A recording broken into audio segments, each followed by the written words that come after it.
Hello, everyone. I am Carla the Cosmic Crone, and I'm bringing you Dark Goddess Astrology for the new moon in Leo, which was just passed about 20 minutes ago here, well, everywhere, but it was at 3:11 p.m. on the east coast of the U.S. where I live. And I'm out at the frog pond because I'm monitoring a new resident. I came across a leech that has never been in the pond before, and it's laid about 2,000 eggs, and the frogs are excited because I think they're going to eat them all. At least I hope they eat them all. So we're going to have a frog chorus in the background. I hope you enjoy it. And Leo new moon. Well, new moons are shadowy times for me. I tend to go into retreat, into isolation. I rarely join other people for ritual. I certainly don't plan to lead rituals at new moon. I discovered a long time ago that I can get irritable at the new moon unless you leave me alone, in which case I'm fine. The Leo new moon is carrying a different energy, as you can kind of tell, because right up here in high summer in the North Country, life is burgeoning. There's tadpoles and caterpillars, and the frogs are singing, and the leeches are laying eggs, and the birds are singing and fledging, and dragonflies. And I saw my first monarch butterfly today, which means it will be laying eggs on the milkweed that I allow to grow in my flower bed. So this is a pregnant time, but it's still the new moon. It is opening the portal, starting a new cycle. And it is the moon conjunct the sun. So you've got emotions and intuition and the deep unseen parts that are governed by cycles. And the sun, which in the north here is brilliant, hot. We're actually having a dry spell, so the sun is intense. And the sun has just entered Leo. We are at 2 degrees, 8 minutes of Leo with the sun and the moon. And we're also at the 24th day of July. And where do I want to go with this? I think the easiest, the simplest way to put it, and I'm speaking of my personal experience, is that the deep internal processes have come out to play. The shadows, the fears, the shames, the things that I distract from, hide from, don't want to think about, would prefer not to think about, the sun is shining on them. And it's doing so in a way that is pure blessing, that is available, that doesn't feel scary or awful or shameful. It just feels like, hey, look at that. And it feels resourceful. And here's another thing that has happened. This month of July, probably in Cancer still, before the sun entered Leo, 2 friends died. A dear friend of many, many years, 42 years, we've known each other since our children were small, died after a long illness on July 9th. And I just found out that one of my other oldest friends in Maine died a couple of days ago. And he's not someone that I was in touch with in recent years, but he was very important to our beginning years in Maine, and his children and my children were friends. So I am feeling this changing of the guard, and I am still here. And what does that mean? Well, I'm a crone, and one of the roles of the crone is to make friends with death, to understand the power of death, to understand the role that death plays in life. With the new moon, especially the waning moon, which happened earlier this week, before the new moon happened, it is considered a dying moon. And henceforth, from this moment on, the moon will be being born into a new cycle, going towards full.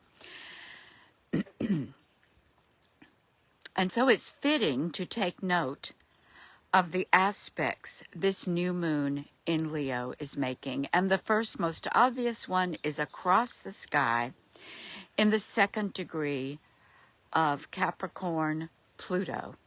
This moon, new moon, is opposite Pluto in Aquarius. And for the crone, it is looking death in the face and looking transformation in the face. And I've been having conversations with a woman. She's doing a shadow work challenge that I decided to step into just at the last minute. Her name is Becky Dixon McKinnon, and so I'll give her credit. But it is, being in this circle for a few days is helping me to do this excavation and bringing to light in a way that excavates the power and the resource and the skill that comes with these realms that we relegate to shadow. I won't go deeper than that right now, but I will say there is a part of me in this new moon that is growing very large and encompassing this relationship to death, to change, to rebirth, to metabolizing and composting the things that we don't talk about, the things that I haven't talked about because they've felt dangerous or shameful or not particularly useful or helpful or interesting, whatever label I put on it. So thank you, Pluto, for receiving the projections of this new moon and reflecting them back and saying, you are a being who can master change. You are a being who can eat change for lunch.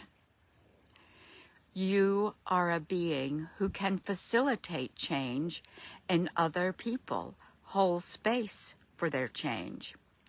So this is me. This is what I'm taking away from it. But guess what? It is you too. And depending on who you are and what else is going on in your chart, it may feel differently. You may be getting another precise message from this opposition of Pluto to the new moon. But the essence of Pluto remains the same. The king, the god of the underworld, the one who works transformation in the unconscious realms, the dream state, the hidden places, and who composts, who receives that which is complete and supports the recycling of it. So that's Pluto opposite the new moon. Let me check the chart and see what else I want to mention. I used the phrase things we don't talk about, which brings up Scorpio. All of the goddesses, there are 4 goddesses in Scorpio, and I have been stirring and stewing with them for a couple of months and still haven't quite landed with what they mean to me. And part of it is so personal, again, because I'm Scorpio rising and I'm having a Juno return. But one thing that's significant is this new moon in Leo, excuse me,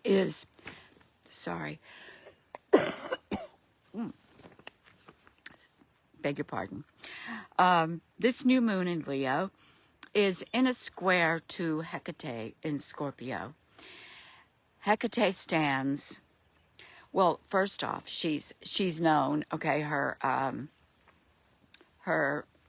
short nickname is Crone at the Crossroads, because she is a triple goddess, but very often we see her as the elder, the one who holds the threshold, who holds the torch to light the crossroads, points of decision, points of stepping through a portal, stepping onto a new path that changes everything. And her other aspect is she conducts people to the underworld and back. So when you are due for an encounter with Pluto or Persephone, the queen of the underworld, Hecate says, I know the way. You don't need to do this alone. We'll take you there, and if you get to come back, I will make sure you get back into the above world here. So this is a square, which means squares are seen as challenging aspects.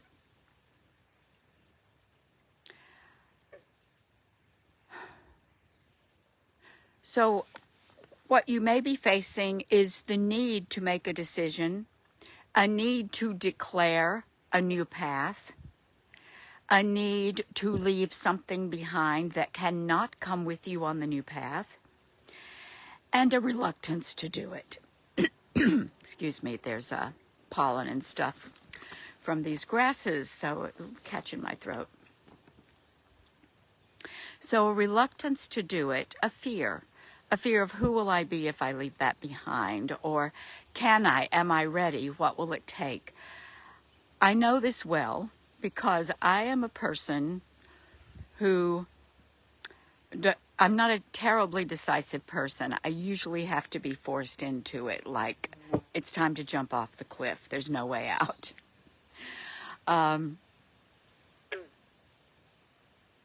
And I am feeling the possibility that I could choose a different way, that I could recognize that after 70 plus years, I have experience and wisdom that will allow me to step more boldly and more efficiently, quickly into the decisions that I need to make. So,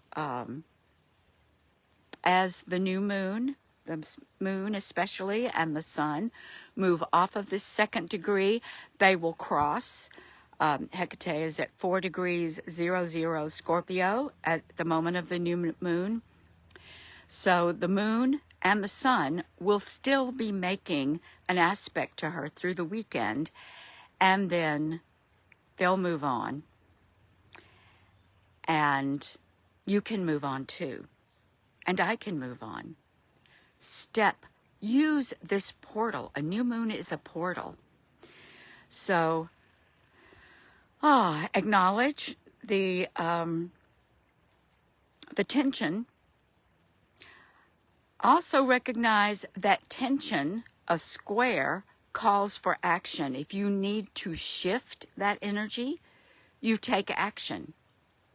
You make the decision, you take the step, you burn a bridge, or you say something that can't be unsaid with discernment and wisdom, but sometimes just getting it out is better than getting it right.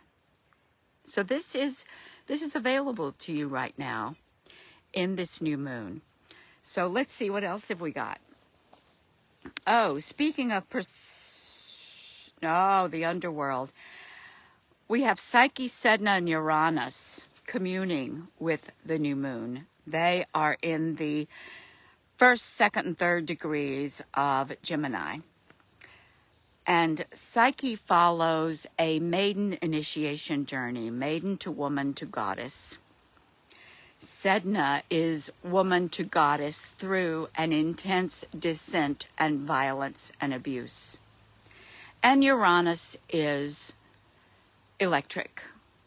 It is the bolt from the blue, the epiphany. And in Gemini, ruled by Mercury, and being as, in some ways, Uranus is a higher octave to the nth degree of Mercury energy. Uranus is very at home in Gemini. So you can look and say, what is personal? What is this new moon gearing up to reveal? What surprise piece of information is going to give me a nudge onto this new path or this new decision that I've been equivocating about? And we can also look at it in the world stage.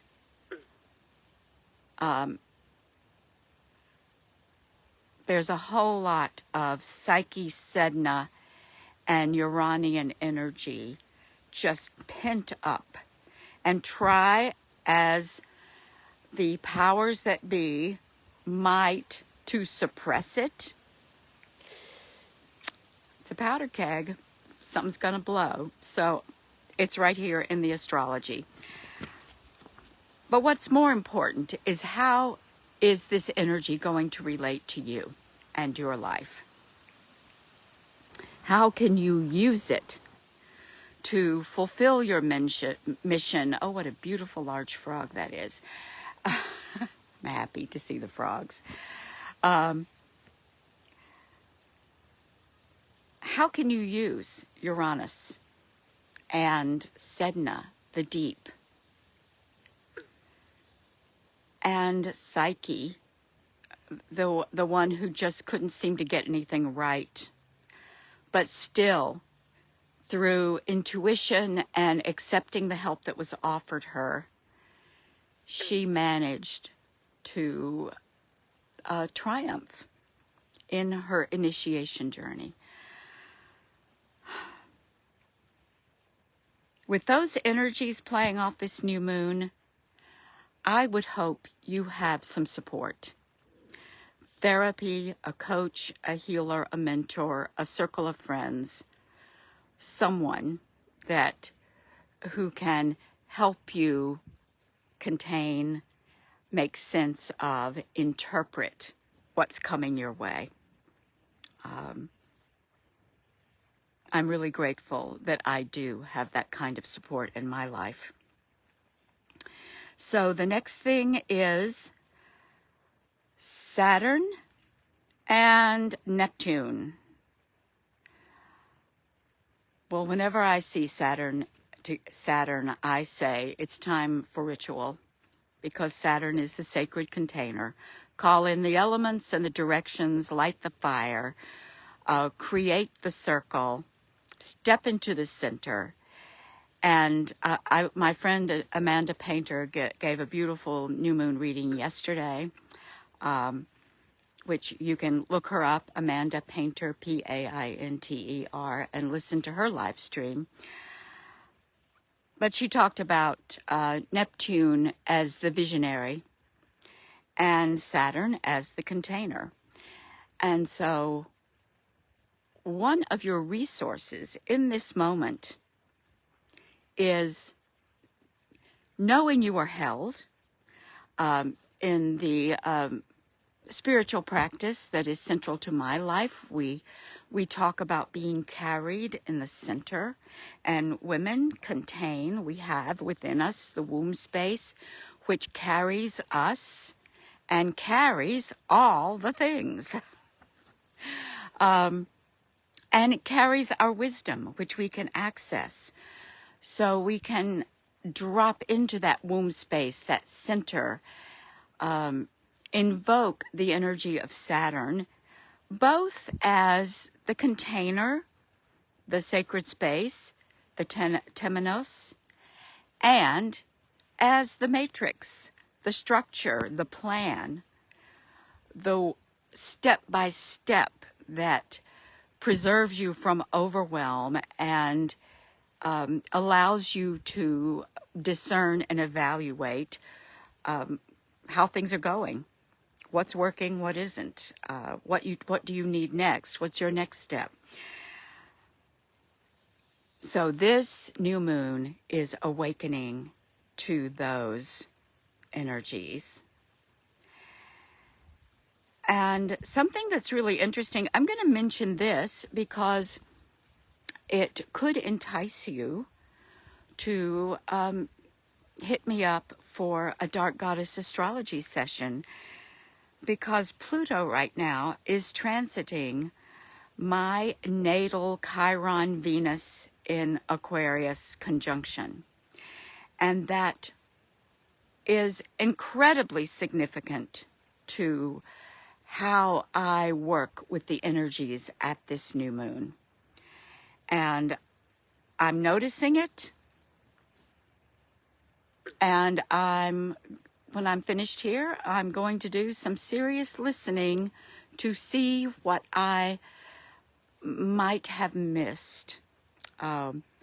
What do Venus and Chiron want me to know in this particular moment?